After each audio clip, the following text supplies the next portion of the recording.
Good morning, 7th graders. Here is your assignment for today. Is you're going to take that information that you found yesterday on your endangered species, the common name, scientific name, some information about the habitat, and about its enemies, and how does it survive, and how we can help it, and what are why is it endangered.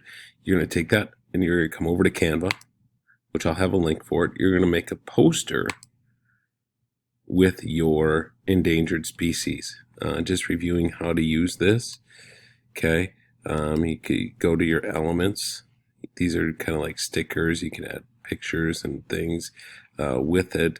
You can upload images that you want to use, so you can screenshot them off of Google.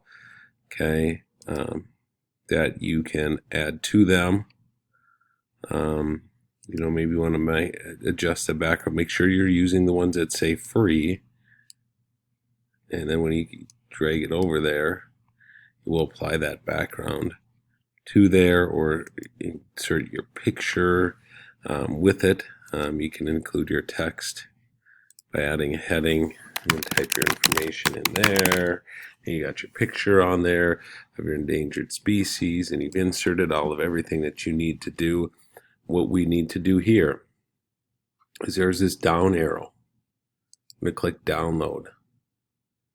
You can leave it as PDF print and then click download. And if you're on a school Chromebook, what that's going to do is that's going to download it to your download file. Okay, but you have to download it. And to download it, you click this down arrow right here and then click download. And then that will download it to your downloaded file, and that is the file that you will attach. It'll come up with this. Don't worry about that. And then that will be your poster, is what you will attach to this assignment, because tomorrow we are going to be sharing these in class. If you have any questions on how to use Canva, please reach out to me, and I will gladly set up a Google Meet with you, and I can certainly help you out. Don't just skip it because you don't know how to do it, but reach out. Thank you.